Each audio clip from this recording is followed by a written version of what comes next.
Hello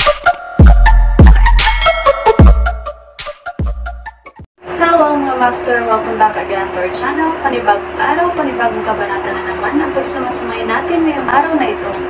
At kung bago ka sa ating channel, pag-click ang subscribe button and hit the notification bell para updated kayo sa ating mga susunod na videos. So mga master, bago natin simulan ang ating kabanata ngayong araw na ito, huwag po sana natin skip yung ads mga master no, dahil malaking bagay na po yan sa ating munting channel. So simulan na natin kabanata ngayong araw na ito. Let's go!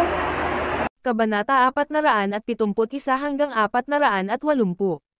Kabanata 471 si Hunter ay naging hinahabol sa lungguhit isa. Hindi siya patay. Mabilis na ibinaba ni Jennifer Lopez ang telepono, isang alon ng takot ang dumaloy sa kanya. Si Brightness at Director Ridge ang kanyang pinakamaasahang Shadow Warriors, matapos ang 12-12 ng mga misyon sa kabisera, lahat ay ganap na naisakatuparan. Sa pagkakataong ito, pagdating sa Gonzales City, si Jennifer Lopez ay espesyal na gumastos ng malaking halaga at ginamit ang kanyang mga koneksyon upang ilipat ang dalawang lalaking ito na hindi dapat malantad sa liwanag ng araw mula sa kabisera patungo sa Gonzales City. In case of emergency lang. Hindi niya inaasahan na talagang magiging kapaki-pakinabang ang mga ito. Ngunit ngayon ay tila malamang na parehong nabigo sina Brightness at Director Ridge. Jordan Martin. Matapos patayin ang kanyang cellphone, huminga ng malalim si Jennifer Lopez at tumawag sa pintuan. Creak.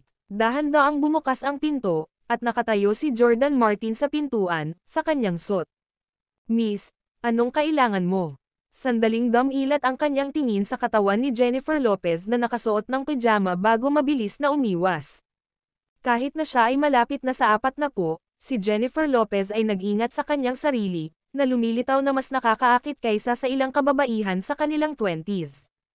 Lalo na ang aristokratikong aura tungkol sa kanya na nakakabilib. Maaaring nabigo si Brightness at ang iba pa. Bahagyang nagsalubong ang mga kilay ni Jennifer Lopez, nagsimulang mag-isip ang kanyang isipan kung ano ang dapat niyang gawin. Bagamat hindi niya matanggap na nabigo ang kanyang sariling mga tao, ang sitwasyon ay tulad na kailangan niyang mag-isip ng solusyon. Dapat ba akong mag-isa pumunta doon? Mahigpit na kumuyam ang mga kamao ni Jordan Martin, namumuo na sa loob niya ang isang pagpatay na layunin.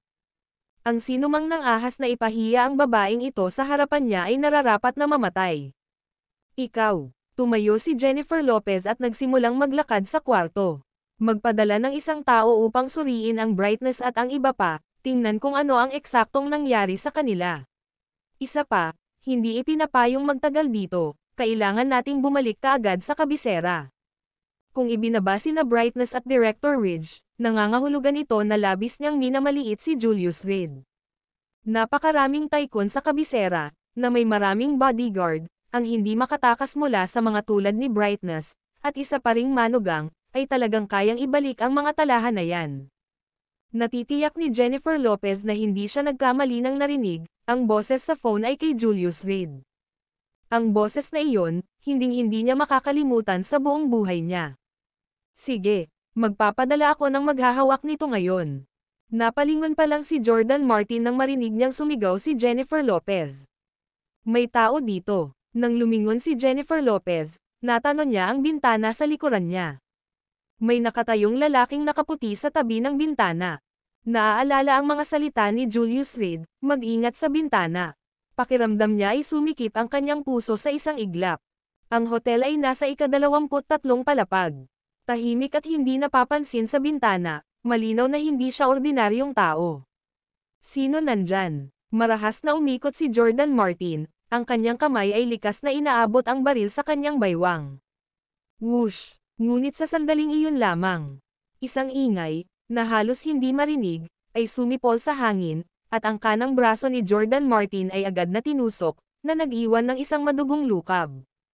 Pagkatapos ay isang server na papalapit mula sa likuran ang nagtulak ng isang service cart ng diretso, na nagpabagsak kay Jordan Martin sa lupa. Whoosh! Mariin na isinara ang pinto. At ang lalaki sa labas ng bintana, gamit ang isang matalim na kasangkapan sa kamay, ay sumilay sa bintana at tumalon sa kama ni Jennifer Lopez. Tulong! Ang unang naging reaksyon ni Jennifer Lopez ay humingi ng tulong. Sa labas ng pinto, mayroong hindi bababa sa 8 bodyguards. Ngunit sa pagkakatama ni Jordan Martin ng malamig na dart, hinihingal na siya sa sahig. Si Jennifer Lopez ay nawala ang kanyang pinakamalakas na suporta sa sandaling iyon. Maaari kang sumigaw, ngunit sinisiguro ko sa iyo, bago dumating ang mga reinforcements, mamamatay ka sa isang napakapangit na kamatayan. Ang lalaking nakaputi ay dahan-daang dinilaan ang punyal sa kanyang kamay, papalapit kay Jennifer Lopez, sige, sumigaw. Mas malakas. Nililigawan mo si kamatayan. Sa sahig, buong lakas na nagpupumiglas si Jordan Martin para tumayo, ngunit hindi makagalaw ng isang paa mula sa Shadow Warrior na nakadamit bilang isang waiter, na idiniin siya pababa. Napakaingay ng asong ito. Napakamot ng tenga ang lalaking nakaputi at sinabi sa waiter, patahimikin mo siya. Agad-agad, boss. Kinalas ng waiter ang isang tela mula sa kanyang baywang at, habang nakahawak sa ulo ni Jordan Martin pababa gamit ang isang kamay, pinasok ang tela sa kanyang bibig gamit ang isa pa. Ma'am. Ang nasugatan na si Jordan Martin ay desperadong nakipaglaban, ngunit ito ay walang kabuluhan. Ang waiter na nakatayo sa kanya ay hindi kapani-pani walang malakas, mariin siyang itinulak sa sahig sa ilalim ng kama. Sino kayong mga tao? Bagamat maraming bagyo ang pinagdaanan ni Jennifer Lopez at nasaksihan ang maraming engrandeng eksena, talagang nagpapanik na siya ngayon. Sa unang pagkakataon, wala sa kanyang kontrol ang sitwasyon. Siya ay dehado, isang kumpletong kawalan. Kami, gusto ba ni Miss Lopez na mag-alok ng suhol? Humalaklak ang lalaking nakaputi at itinulak si Jennifer Lopez na umupo sa gilid ng kama, habang siya naman ay nakaupo sa kabilang side. Marami akong pera. Kung gusto mo ng pera, bibigyan kita ng 5 beses sa iniaalok ng kabilang panig. Sinubukan ni Jennifer Lopez ang lahat para manatiling kalmado. Dahil alam niya na kapag mas mahinahon siya, mas malamang na magbago ang isip ng kabilang partido. Ang mga tao ay namamatay para sa kayamanan, ang mga ibon ay namamatay para sa pagkain. Hindi ba lahat ng nasa ganitong hanay ng trabaho ay naghahabol ng pera? Sa pag-akyat mula sa 21 bagay na palapag, sila ay dapat na mga desperado. Alam niya na ang hotel na tinutuluyan niya ay may mataas na kadahilanan sa seguridad, na may madalas na pagpapatrolya sa seguridad. Maraming pera talaga si Miss Lopez. Dahan-daang hinawakan ng lalaking nakaputi ang kutsilyong nasa kamay niya at nakangiting nagtanong, may nag-alok sa akin ng presyo para patayin ka na hindi ko matatanggihan. Alam mo, kapag nawala ang kredibilidad ng isang tao sa negosyong ito, baka mamatay sila sa gutom. Nang marinig ito, nakaramdam si Jennifer Lopez ng lihim na pag-igting sa loob. Nagkaroon ng pagkakataon, she said with utmost composure, hindi ba tungkol lang sa pera? Ang pamilya Lopez bilang isang pangunahing sambahayan sa Gonzales City ay maraming maiaalok sa iyo sapat na para masigurado kang mamuhay ng walang pag-aalala. At saka, kung bibigyan mo ako ng impormasyon tungkol sa iyong employer, matutulungan kitang tanggalin sila. Sa ganoong paraan, walang makakaalam tungkol sa iyong pakikilahok. At ikaw, sa perang iyon, ay magiging maginhawa sa iyong buhay.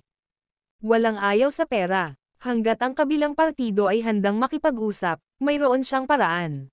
Palibhas ay umikot sa mundo ng negosyo sa loob ng maraming taon, alam na alam ni Jennifer Lopez ang takbo ng puso ng tao. Medyo tinutokso ako sa mga salita ni Miss Lopez, sabi ng lalaking nakaputi habang dahan-daang inilagay ang punyal sa makatarungang leeg ni Jennifer Lopez at, dinilaan ang kanyang mga labi, at sinabing, kung hindi kita papatayin, handa ka bang gumawa ng kahit ano? Ang punyal ay napakatalas, nakipagdikit pa lang sa balat ni Jennifer Lopez ay may bakas na ng dugo. Ma'am. Si Jordan Martin ay nakahiga sa lupa, umuungol na galit na galit. Ang kanyang mga mata ay puno na ng pagdanak ng dugo, at siya ay nagpumiglas halos sa punto ng kabaliwan. Pero sa ibabaw niya, parang bundok ang lalaking nakasuot ng waiter, pinipigilang bumangon si Jordan Martin. Kuya, hindi ba komportable na nakahiga dyan?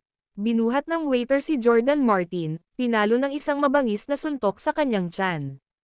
Pagkatapos ay kumuha siya ng lubid sa kanyang baywang at mahigpit na itinali ang sugatang si Jordan Martin sa isang upuan sa loob ng hotel. Ano ang gusto mong gawin? Naramdaman ang hindi kapani-paniwalang matalim na talam sa kanyang lalamunan, bumuhos ang malamig na pawis sa noo ni Jennifer Lopez. Ang nagyayelong talam ay tila maaaring tumusok sa kanyang lalamunan anumang oras. Sa sandaling iyon, si Jennifer Lopez ay nakadama ng hindi pa nagagawang takot. Kapag ang hunter ay biglang naging hunt, ang takot na iyon ay pinalaki ng 1,000 beses, 10,000 beses. Depende iyan kung gusto ni Miss Lopez na mabuhay o nagnanais ng mabilis na wakas, sabi ng lalaking nakaputi habang marahang binawi ang punyal, na pinutol ang mga strap ng pantulog ni Jennifer Lopez sa isang iglap gamit ang matalim na talam. Bahagyang nanginig ang katawan ni Jennifer Lopez, saka siya pumikit. Ma'am. Si Jordan Martin, nakatali sa upuan, ay halos mabaliw. Ang video na ito ay edited by Urban Storytelling. Kabanata 472. Ang hotel ay naiwan lamang na may amoy ng mga hormone.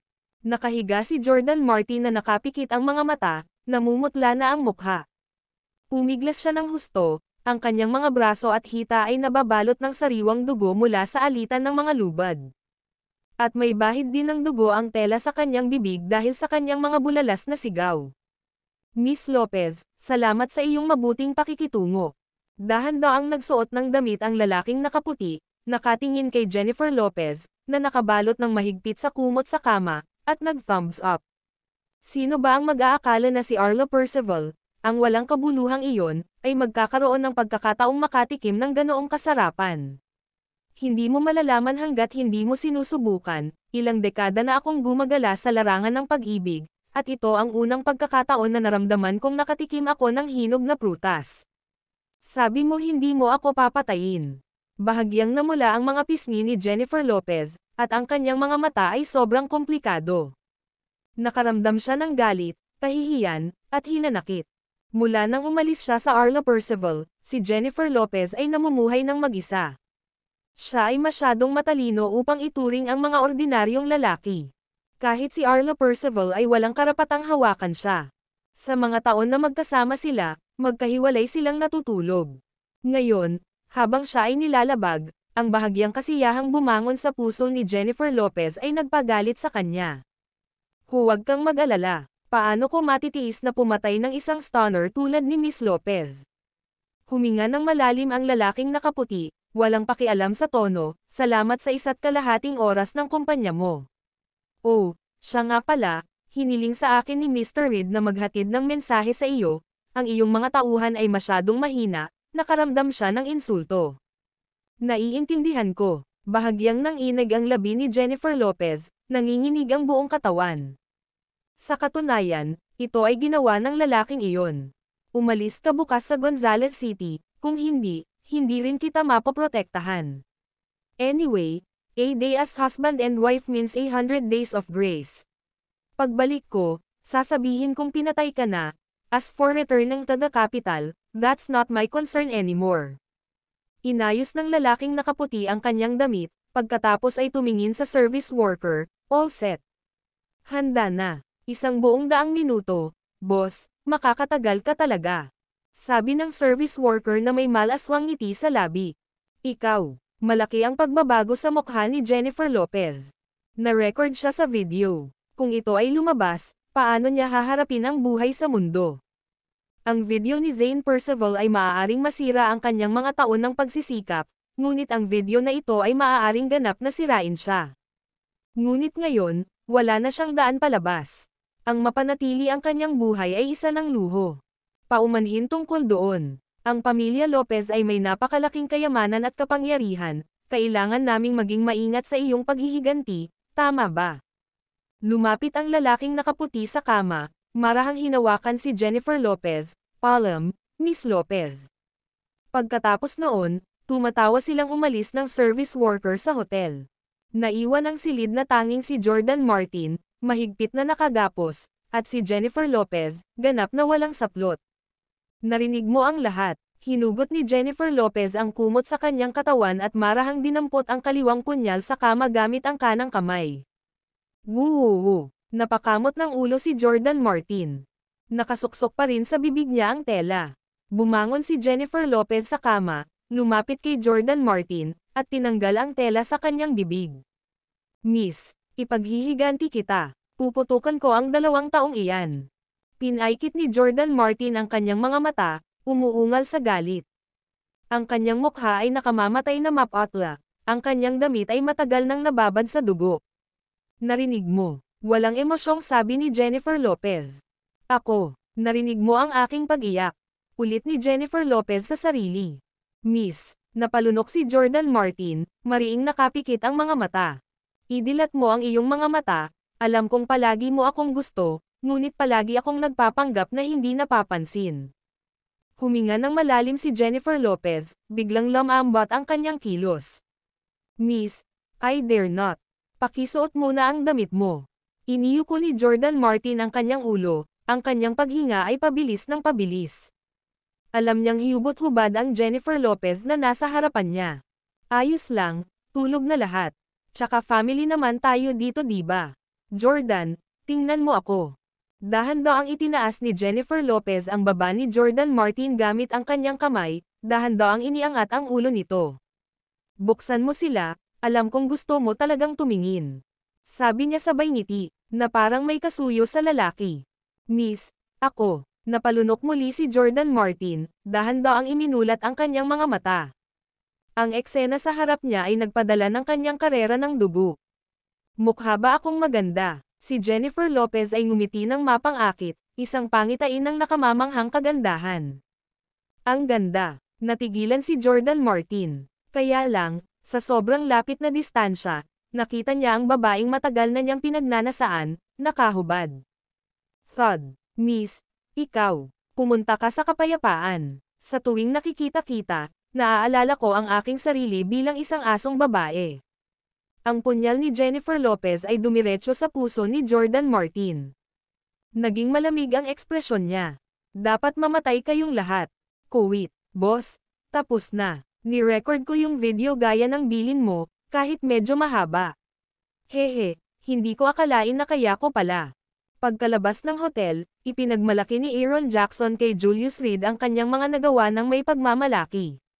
Nang malaman na lumipat ang Skyfire at Director Ridge, inayos ni Julius Reed na gamitin ni Aaron Jackson ang mga tagaloob ng hotel para itaboy ang mga gwardya sa paligid ni Jennifer Lopez. Pagkatapos nito, siya at ang Dominating Tiger ay lumipat mula sa loob at labas sa silid ni Jennifer Lopez. Para i-record ang video clip na ito. Sa hawak na video, si Jennifer Lopez ay magiging mas sumusunod, at ang mga mapagkukunan ng pamilya Lopez ay sasailalim sa kontrol ni Julius Reed. Tungkol naman kay Zane Percival.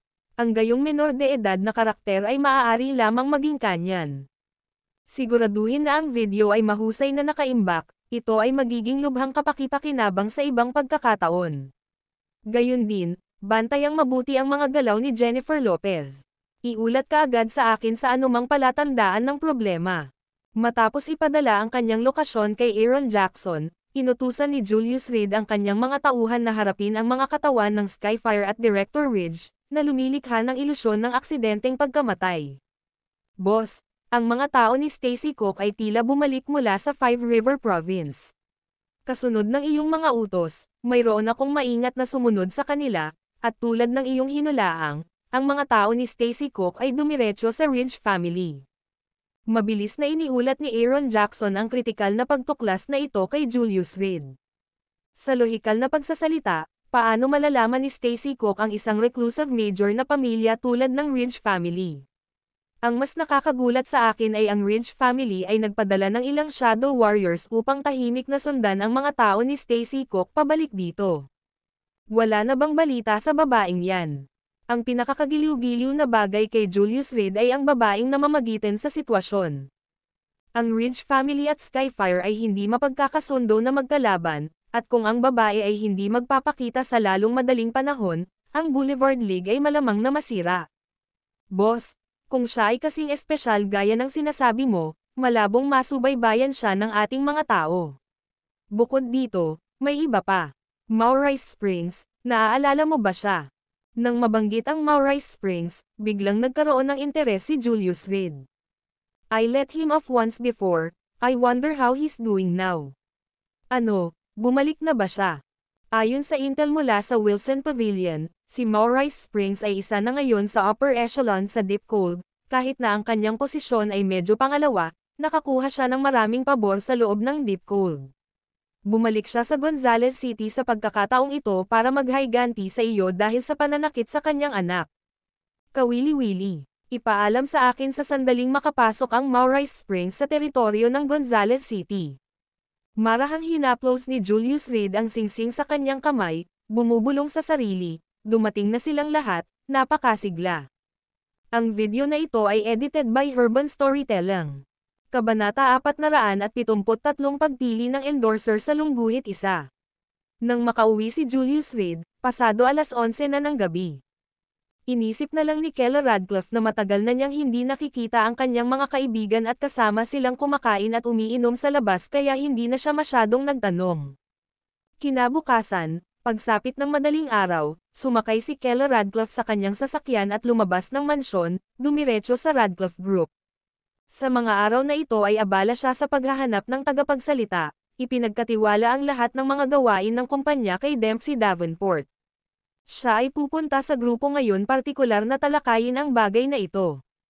Para naman kay Julius Reed, ayaw malaman ni Keller Radcliffe na nakikialam siya sa bagay na iyon, humiga na lang siya sa kama at natulog. Sa pagsubaybay ni Aaron Jackson sa kabuuan ng Gonzales City, makakapagpahinga siya ng walang pag-aalala. Keller Radcliffe, nagtanong ako ng isang tao upang suriin, at tila ang kamakailang sikat na idolo na si Nando Brandon ay pupunta sa Gonzales City para sa isang konsyerto, na nangyayari ngayong hapon mula alas 3 hanggang alas 7. Bilang mabuting kaibigan at katiwala ni Keller Radcliffe, at sa tulong ni Julius Reed sa muling pagbubukas ng hot pot restaurant ng kanyang kapatid, natural na gumawa ng paraan si Anna Harris para tulungan si Keller Radcliffe na magawa ang gawaing ito. Mula nang bumalik mula sa kanyang pag-aaral sa ibang bansa, nagpasya si Anna Harris na huwag nang bumalik sa kanyang bansa at sa halip ay nanatili sa Gonzales City upang tulungan ang kanyang kapatid na si Sergey Harris na pamahalaan ang negosyo. Kapag naging matatag na ang negosyo ni Sergey Harris, pupunta siya para tulungan si Keller Radcliffe. Iniisip niya noon na ang buwan sa ibang bansa ay mas bilog, ngunit pagbalik niya, napagtanto niya na ang tahanan ay ang pinakahuling kanlungan. Tungkol naman sa trabaho sa ibang bansa, bagaman mas malaki ang bayad, nakakapagod. Kaya, maaari rin niyang manatili sa Keller Radcliffe at alagaan ang kanyang espiritu.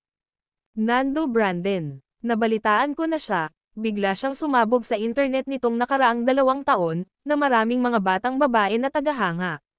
Malamang na medyo magagastos para makarating siya, di ba?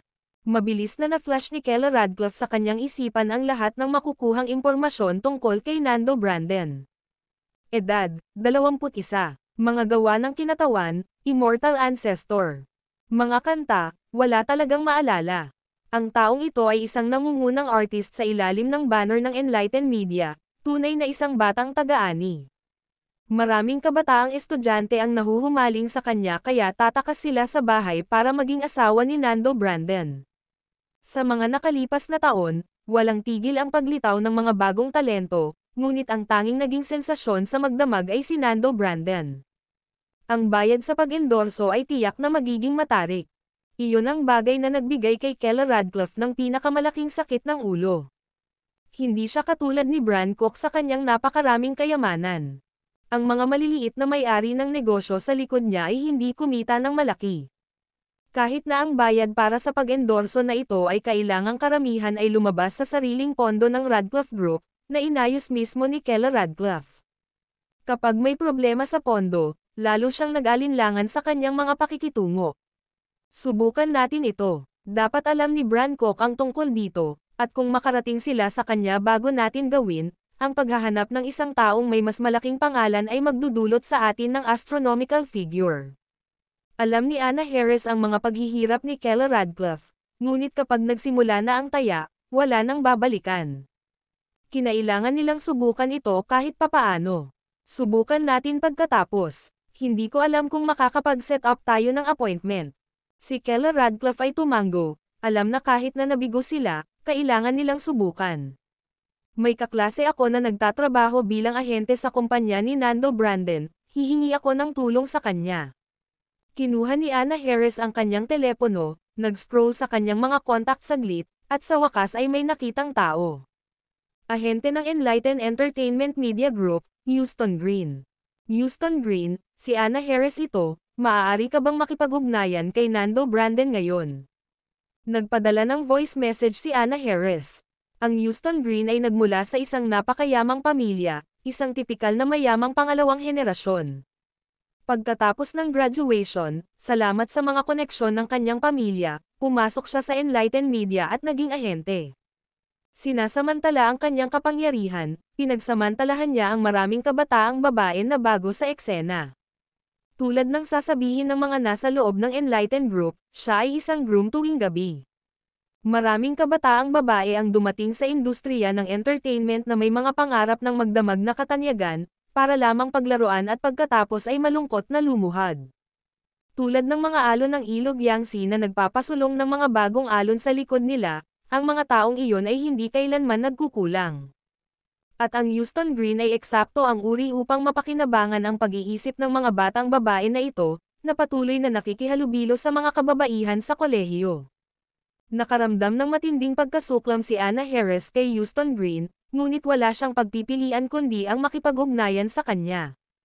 Ito ang tanging paraan upang matulungan niya si Kela Radcliffe. Hindi nagtagal, sumagot si Houston Green sa kanyang mensahe. Anna, hindi ka rin nag-uumpisang habulin ang mga celebrity, no? Oy, just to be frank, I'm in Gonzales City today, your hometown. Sa Nando Brandon concert, ako ang assistant, accompanying entire. Nang marinig ang voice message, tuwang-tuwa si Anna Harris at mabilis na sumagot, nasa Gonzales City din ako. Houston, may pabor na kailangan kong hilingin sa iyo. Pagkasabi nito, mahigpit na hinawakan ni Anna Harris ang kanyang telepono, kitang-kita ang kanyang pananabik ng bumaling siya kay Kela Radcliffe, tiyak na tinutulungan tayo ng langit. Nasa Gonzales City ang kaklase ko, at siya ang katulong sa konsyerto ni Nando Brandon. Siguradong makakapag-usap sila. Totoo ba iyon? Salamat, Anna. Sa wakas ay sumilay ang ngiti sa mukha ni Kela Radcliffe. Kung mayroon silang ganoong koneksyon, tiyak na magiging mas madali ang negosasyon. Kailangan ng pabor ng maganda nating si Anna. Sabihin mo sa akin, anong problema? Dumating na naman ang boses ni Houston Green. Ganito kasi, may kaibigan akong chairman ng isang grupo. Lately, she's been looking to find an endorser for the group, and I immediately thought of Nando Brandon. He's the top pick right now. So I was hoping you could help us out, facilitate this deal. Sinubukan ni Anna Harris na pigilan ang pananabik sa kanyang puso habang nagsasalita siya sa mikropono ng telepono. Ang dalawa sa kanila ay nagpadala ng mga mensahe ng pabalik-balik, at ang paghihintay ng mga tugon ay masakit para kay Anna Harris. I see. Dahil nasa Gonzales City ka, bakit hindi tayo magkita at mag-usap ng personal? Mabilis na nagpadala ang Houston Green ng dalawang mensahe, paano ang Bronze Sparrow platform? Nabalitaan kong ito ang pinakasikat na entertainment spot sa Gonzales City, kasama ang lahat ng kailangan mo. Maghapunan tayo at pagkatapos ay magsaya ng magkasama. Ilang taon na ang nakalipas, at namiss kita. Nang marinig ito, bahagyang napakunot ang noo ni Anna Harris. Houston Green ay hindi isang mabuting tao sa pamamagitan ng anumang kahabaan, isang kilalang playboy noong college, linggo-linggo siyang magpapalit ng girlfriend, at halos lahat ng belle at beauty sa campus ay nakasama niya. Bukod dito, sa kanyang senior year pa lamang, may 7 babae na ang nagpa-abort dahil sa kanya. Kung hindi dahil sa gulo ngayon ni Kela Radcliffe, mas gugustuhin niyang mamatay kaysa makihalubilo sa ganoong tao.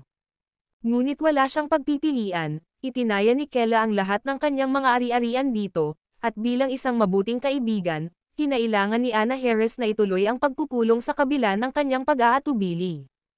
Ang galing. Kailan? Ngayon. Hinihintay kita sa labas ng Bronze Sparrow platform. Ang Houston Green ay parang napaka-desisyon. Kela, alis na tayo. Napatingin si Anna Harris kay Kela Radcliffe, na nasa driver's seat.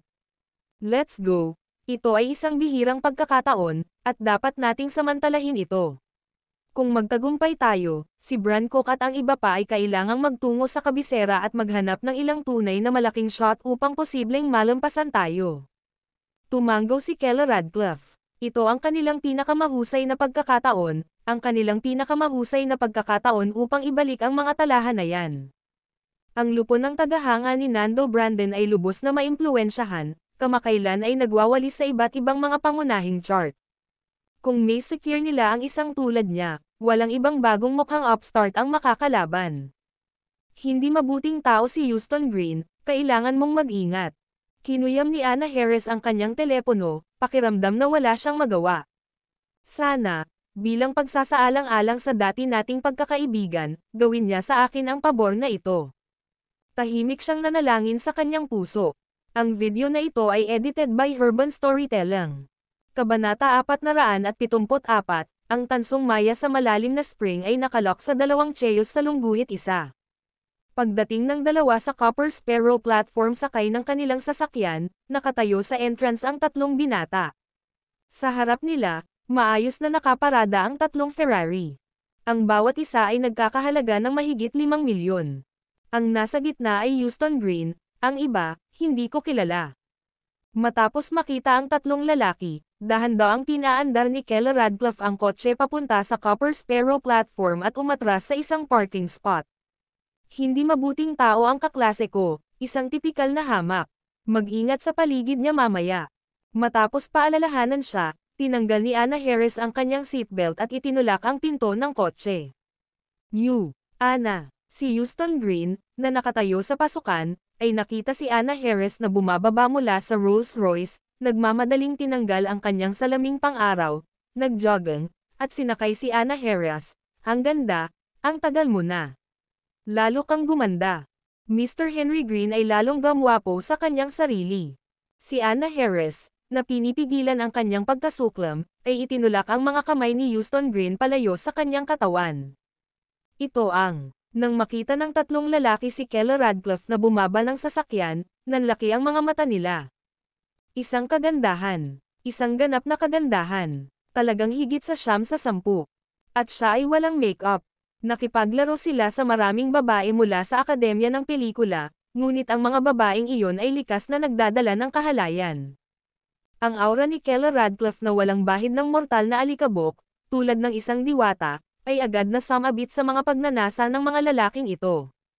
Pero dahil ngayon lang sila nagkakilala at hindi pamilyar sa kanya, kinailangan nilang pigilan ang mga simbuyon ng puso nila. Ito ang kinuwento ko sa iyo na chairman ng Radcliffe Group, na naghahanap ng tagapagsalita, ang aking mabuting kaklase at matalik na kaibigan, si Kella Radcliffe. Ipinakilala siya ni Anna Harris, na nakaramdam ng pag-aalala sa loob. Ito ay hindi lamang Houston Green, hindi rin disenteng tao ang dalawang lalaking kasama niya.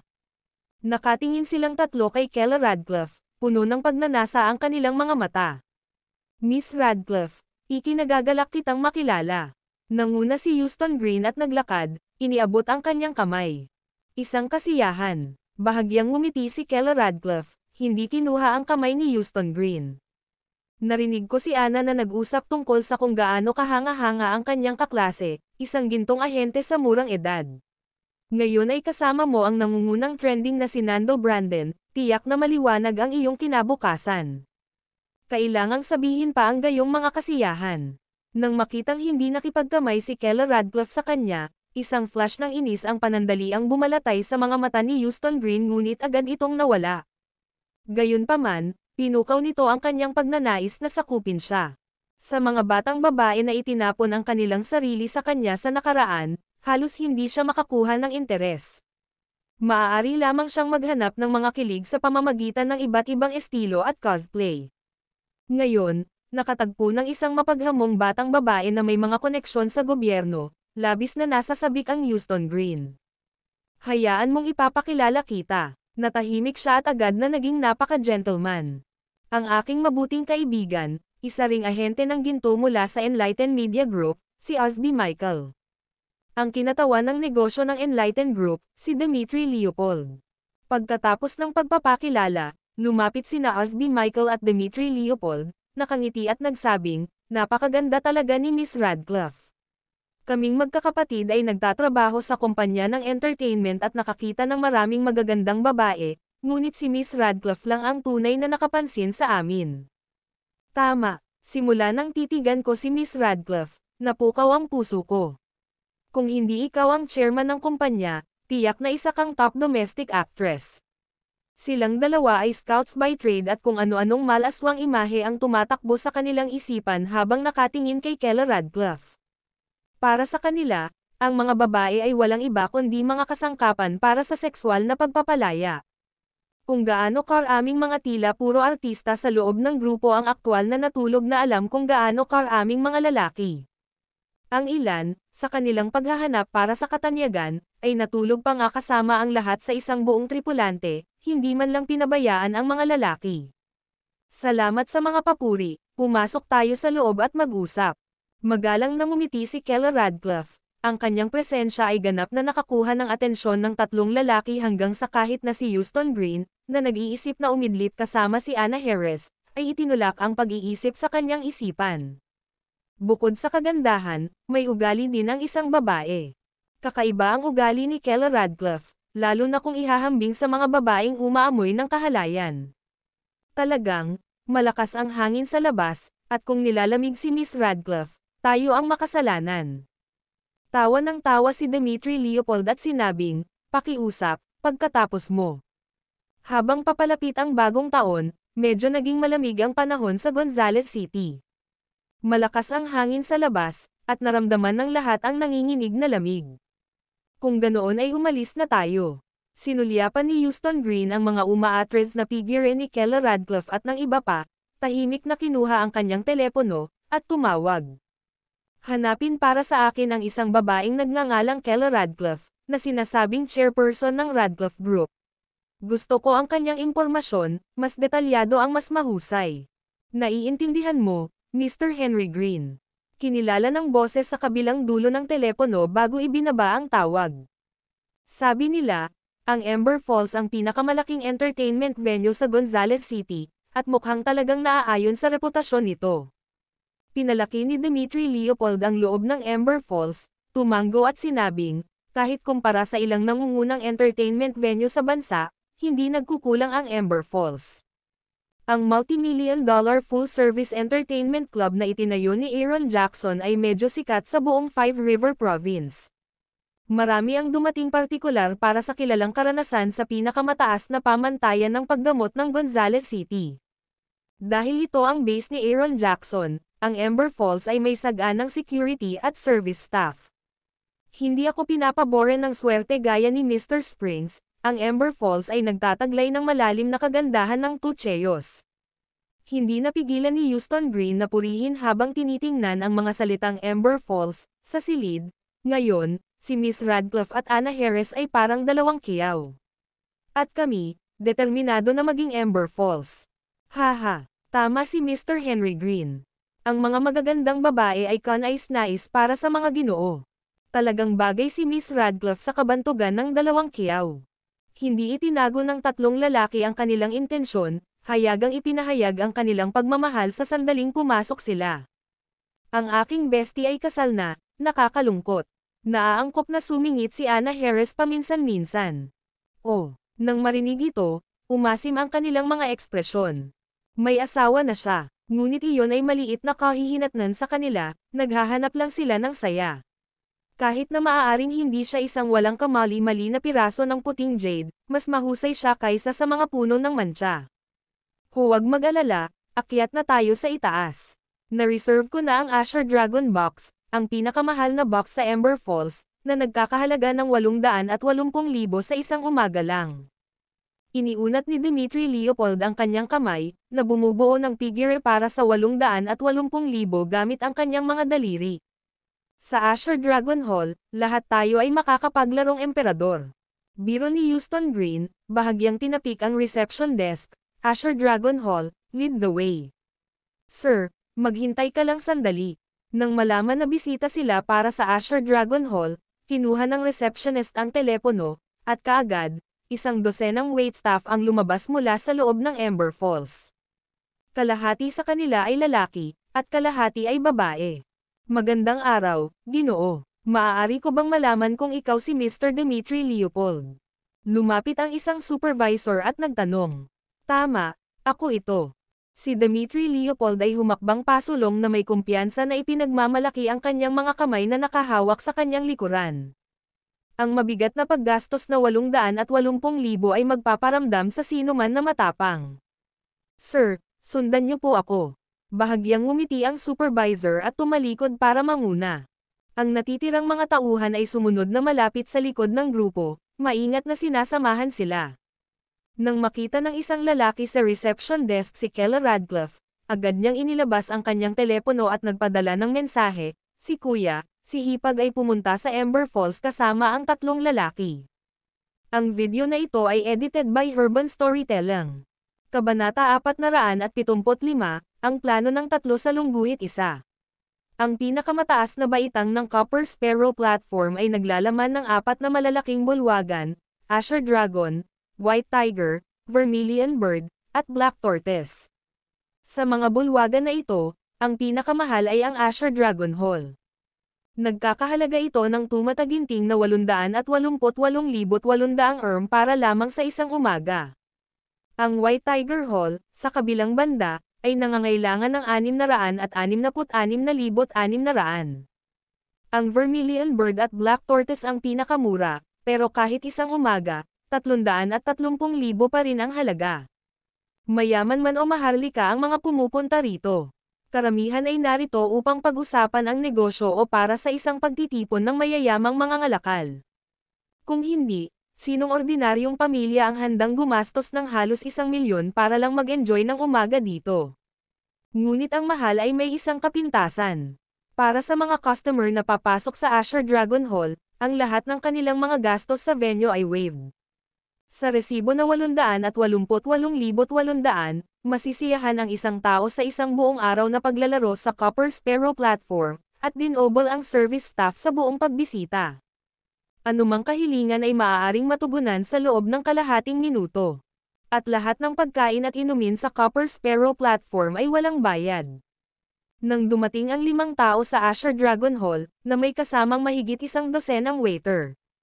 Kahit na si Houston Green, na nakita ang kanyang makatarungang bahagi ng mundo, ay hindi maiwasang mapabulalas sa karangyaan. Ang napakalaking bulwagan ay higit sa 400 metro kwadrado, na may pinakamagagandang marmol na tile sa sahig, isang gininto ang kisame sa itaas, at mga nangungunang kagamitan sa pag-iilaw sa mundo.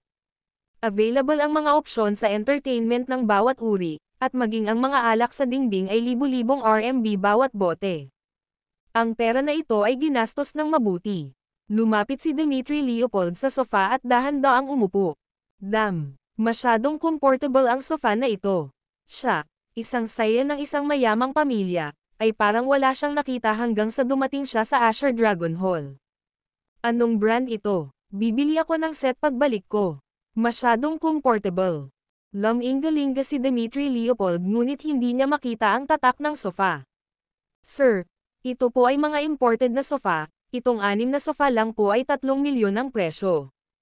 Matiig ang paliwanag ng waiter sa likod niya. 3,000,000. Nagtaas ng kilay si Dmitry Leopold at agad na pinawalang bisa ang ideya. Kung gumastos siya ng 3,000,000 sa ilang sofa, tiyak na papatayin siya ng kanyang matanda. Ding! Noon lang, nakatanggap ng mensahe ang Houston Green.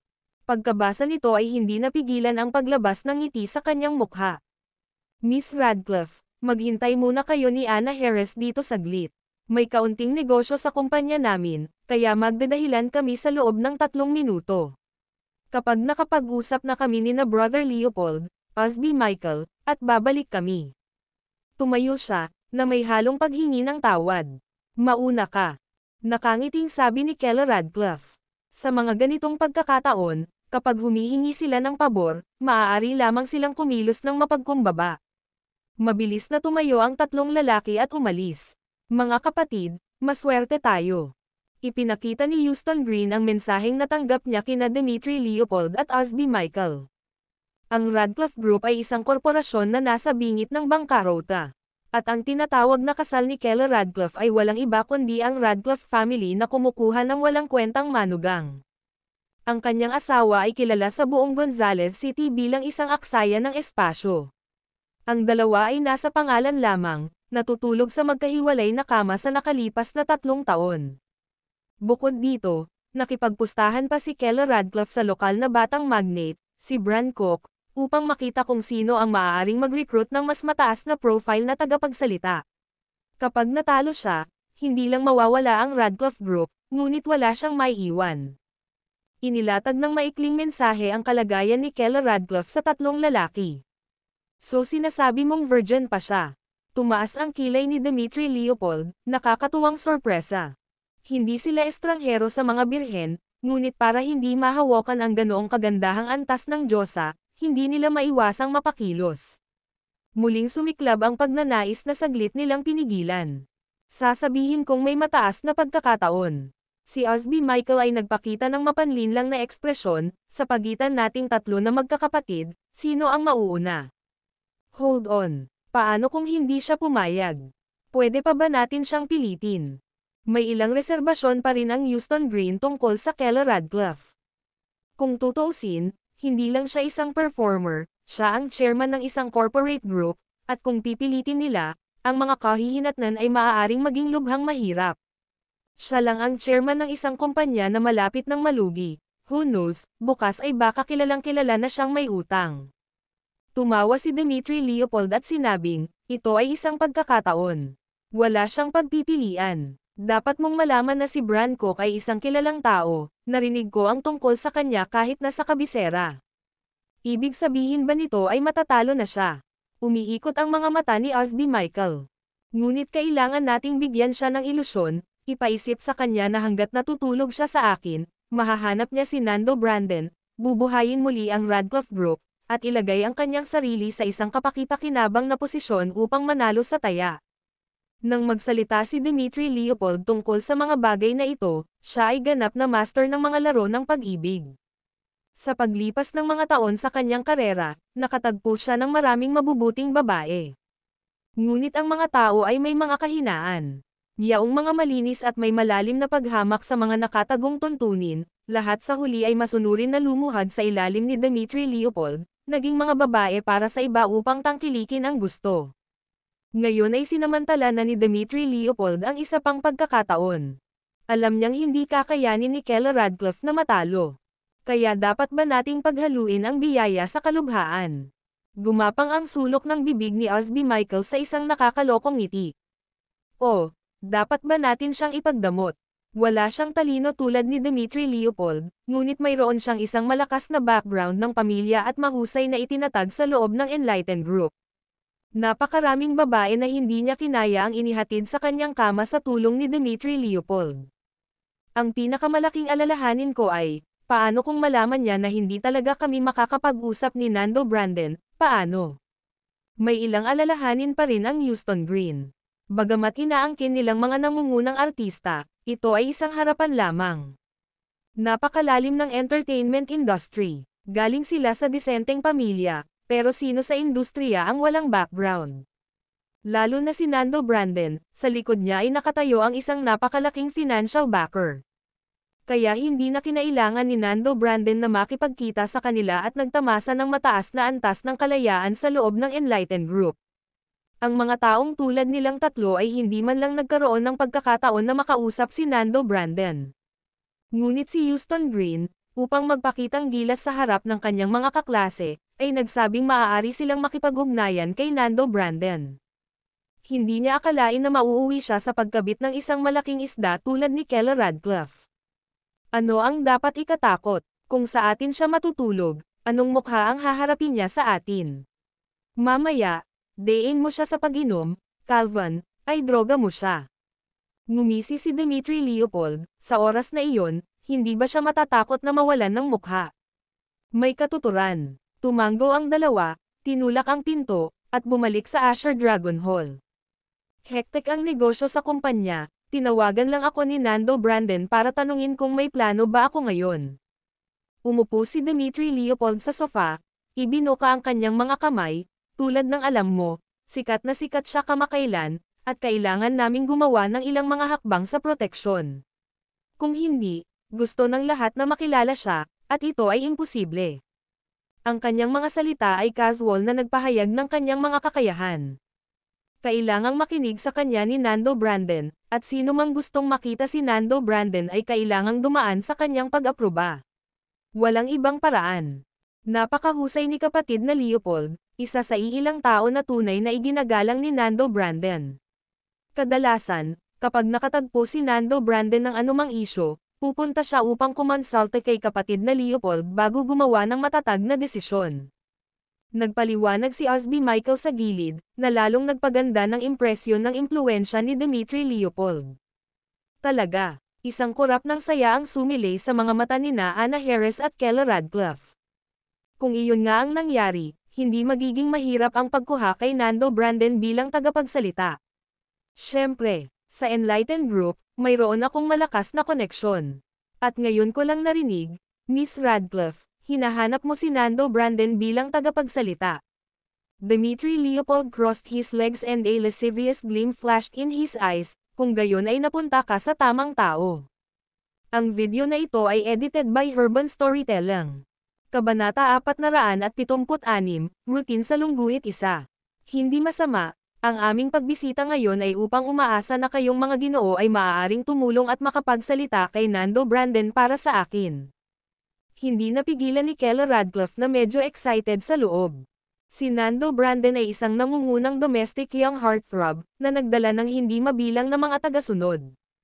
Lalo na yung mga teenage girls under 18, karamihan sa kanila ay mga fans niya. Anuman ang epekto ng pag-endorso, ang makapag-imbita lamang ng isang bituin na ganoon kalaki, tiyak na mahihirapan si Bran Cook sa paghawak nito. Houston Green, ito ang aking matalik na kaibigan, kailangan mong tumulong, at kapag ito ay tapos na, ihahatid kita sa labas upang kumain. Nagsalita si Anna Harris sa medyo coquettish tone, nagpapakyut habang nakatingin sa Houston Green. Bagamat naiinis siya sa sarili niyang mga aksyon, wala siyang pagpipilian, dahil kapag nakatira sa ilalim ng bubong ng isang tao, kailangan mong iyuko ang iyong ulo. Ngayong si Houston Green at ang kanyang mga kaibigan ay may napakagandang mapagkukunan, kailangan niyang sakupin ang mga ito. Magtiwala ka, magtiwala ka. Nang makita si Anna Harris na umaarte ng may kalokohan, napalunok si Houston Green ng laway at nagsimulang magplano kung paano siya ibababa. Gusto na niyang makasama si Anna Harris noon pa, ngunit ang babaeng ito ay hindi tinatablan ng pang-aakit, hindi natitinag sa mga bulaklak, regalo, mamahaling sasakyan, o pera. Iyon ay naging isang maliit na panghihinayang sa puso ni Houston Green. Ngayon si Anna Harris ay naka-ponytail at sportswear, mukhang sexy. Bagamat nakaupo siya kay Kelly Radcliffe at medyo maikli ang kanyang kagandahan, kumpara sa mga babae sa kanyang bilog, mas fresh siya. Dagdag pa, ang pagkagusto ni Anna Harris sa pangangalaga sa sarili ay nangangahulugan na ang kanyang figure ay napakahusay din. Kuya Leopold, tingnan mo. Sinabi ni Houston Green na medyo nahihirapan, kaklase ko ito, at kaibigan ng kaklase ko si Miss Radcliffe. Dapat kang tumulong sa pabor ngayon kahit na ano pa. Lumapit siya na may saloobin na dahil kapatid kita, kailangan mong gawin ito para sa akin, na nakaantig sa puso ni Anna Harris. Naisip pa niya na baka napagkamalan niya ang Houston Green. Pagkatapos ng lahat, ang mga tao ay palaging nagbabago. Ahem, Houston Green. Sumimangot si Dmitry Leopold at tumawa, alam mo, si Nando Brandon ang kasalukuyang pinakasikat na artista ng aming kumpanya, at masasabi mong ang mga sweldo namin ay siya lang ang kumikita. I know, one person sustaining an entire company, everyone at Enlighten knows that. Kaya nga pinuproblema kita, kung ibang tao, malamang hindi na nila makita ang mukha ni Nando Brandon. Nagsalita si Houston Green sa tono ng pagsusumamo, habang kasabay nito ay muling itinaas ang katayuan ni Dmitry Leopold. Ginawa niya ito para ipaalam kina Kelly Radcliffe at Anna Harris na bukod kay Dmitry Leopold, walang ibang makakausap si Nando Brandon. Old Houston, hindi sa ayaw kong tumulong. Mahigpit na nagsalubong ang mga kilay ni Dmitry Leopold, bagamat nagkakasundo ako kay Nando Brandon, nagkukusa lang na makipagkita sa kanya sa mga lokal na mga ngalakal, ano ang iisipin sa akin ni Nando Brandon? Na kumikita ako sa kanya. Kahit na hindi niya hayagang ipahayag ang kawalang kasiyahan, bumababa ang pabor sa bawat paggamit. Tama, wala pang kalahating araw kaming nandito at nakatanggap na kami ng 12 ng mga tawag, lahat ay gustong makilala si Nando Brandon. Ikanaway ni Osby Michael ang kanyang telepono, na naalala, may tumawag pa nga, tumawag kay Bran ng kung ano-ano, handang mag-alok ng 3 bilyon para ma-endorse si Nando Brandon. At ang komisyon para sa atin ay 20 milyon. Pumalakpak siya, at tumingin kay Houston Green at sinabi ni Dmitry Leopold, 20 milyon, kapatid ko. Hanggang kailan tayo magtatrabaho para dyan? Si Bran Cook ba? Pansamantalang tanong ni Anna Harris, habang ang kanyang puso ay nagsimulang hindi mapalagay. Hindi naman talaga ito nagkataon, di ba? Alam din ba ni Bran Cook ang pagdating ni Nando Brandon sa Gonzales City para sa isang concert? Gusto mo munang makarating doon. Ngunit upang taglayin ang pangalang Bran Cook, kasama ang gayong malaking kapangyarihan sa pananalapi, halos tiyak na makikilala ang lalaki bilang si Bran Cook mismo. Sa Gonzales City, walang pangalawang tao na magkakaroon ng ganoon kalakas na demand para kay Nando Brandon. Eksakto. Matapos marinig ang mga salita ni Anna Harris, tinampol ni Osby Michael ang kanyang noo na parang bigla niyang naalala. Oo, oo, oo. Siya iyon, Bran Cook, na parang nasa 20s, ngunit may napakasinsero na saloobin. Calvin, hindi cool yan, ha? Napakalaking bagay, bakit hindi mo sinabi sa akin ang tungkol dito? Lumingon si Dmitry Leopold at tumingin kay Osby Michael na may ngiti na gumagapang sa gilid ng kanyang bibig, sa napakalaking mamumuhunan, tiyak na sisang-ayon si Nando Brandon. 20 milyon ang komisyon, at bawat isa sa atin ay magkakapatid ay maaaring mag-uwi ng 7 milyon.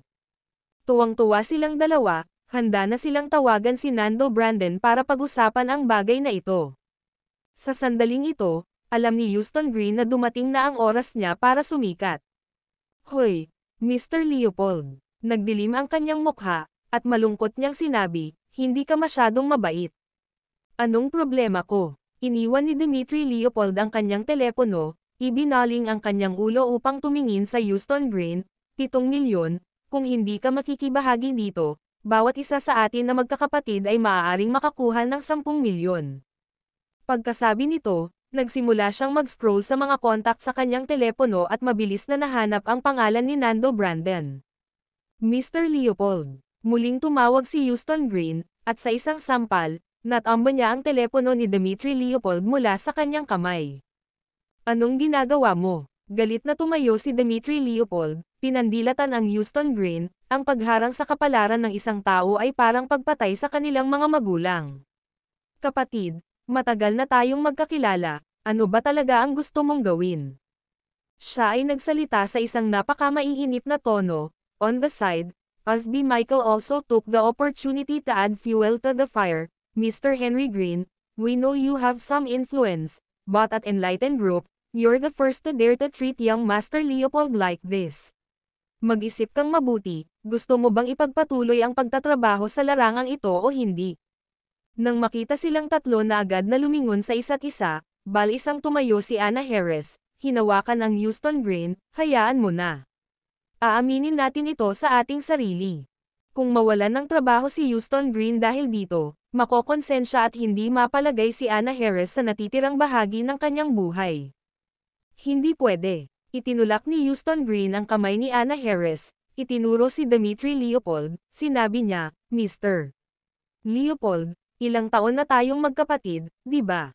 Talaga, 3 taon ng pagkakapatiran. Tumanggaw si Dmitry Leopold, malamig ang kanyang ekspresyon. 3 taong pagkakapatiran, at ngayon kailangan ko ng tulong, ngunit hindi ka nakakatulong. Anong klase kang kapatid? Galit na sinabi ni Houston Green, ito ang kaklase ko, at ang babaeng lihim kong minahal. Ngayon kailangan niya ng tulong ko, at ito ang ugali mo. Habang nagsasalita siya, biglang namula ang mukha ni Anna Harris. Bagamat hindi niya masabi na gusto niya si Houston Green, hinangaan pa rin niya ito sa paninindigan nito sa kanya ng ganito. Lihim na minahal. Natawa si Dmitry Leopold at umiling, Kuya, hindi ka na bata.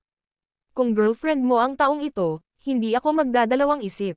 Kahit na nanganganib na matanggal sa trabaho, pupunta pa rin ako kay Nando Brandon at iharap ang bagay na ito.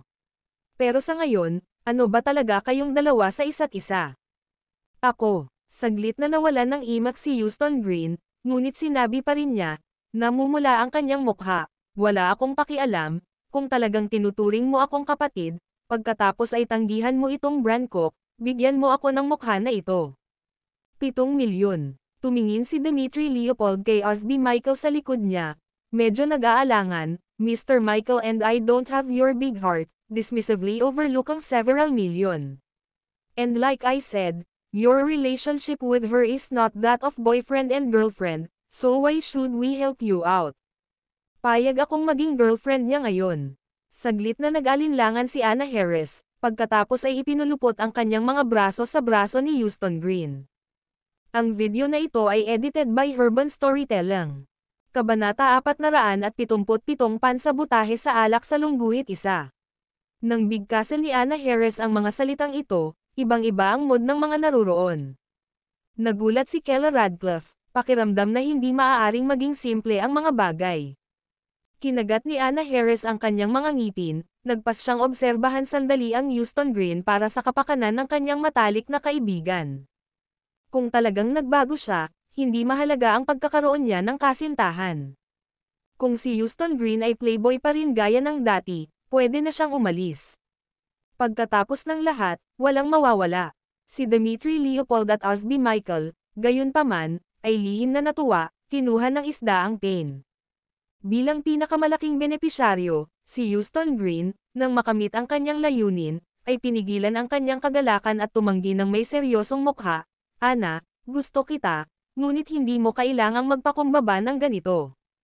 Ang matwid na ugali na ito ay nagpainit sa puso ni Anna Harris gaya ng inaasahan. Tumingin siya ng diretso kay Houston Green, biglang nabawasan ang pag-ayaw sa kanya. Okay lang, hindi na ako bumabata, at kung talagang disenteng lalaki ka, hindi isyo ang pagtiwala sa sarili ko sa iyo. Sa kanyang pinakamahina na sandali, matagumpay na nabasag ng Houston Green ang isang hiwa sa puso ni Anna Harris. Paano magiging katapat ang walang muwang na si Anna Harris sa isang batikang manlalaro sa laro ng pag-ibig? Napakamot ng ulo si Dmitry Leopold, awkward na nagsalita, sister-in-law, pinapahirapan mo kami. Eksakto, milyon-milyon ang pinag-uusapan dito, hindi naman tayo pera. Ungol din ni Osby Michael sa bahagyang pagkadismaya. Malinaw, may ilang reklamo, ngunit ang kanyang saloobin ay hindi na kasing lakas ng dati. Ibig sabihin nagkaroon ng puwang para sa negosasyon. Hindi kita mabibigyan ng 20 milyon, ngunit maaari akong mag-alok ng 3 milyon bilang tanda ng aking pagpapahalaga sa pera ng tsaa, sabi ni Miss Radcliffe, bahagyang ngumiti, ang aking kumpanya ay nahaharap din sa cash crunch sa sandaling ito. Ang utang sa bangko ay na-disburse, at ang aming kapital ay mahigpit. 1 milyon bawat isa ay maaaring hindi gaanong, ngunit ito ay isang pahiwatig pa rin mula sa akin. Nasecure ni Anna Harris ang pagkakataong ito para sa kanya, at hindi ito maaaring pabayaan ni Kella Radcliffe kahit na ano pa ang mangyari. Sinadya niyang pigilan si Anna Harris.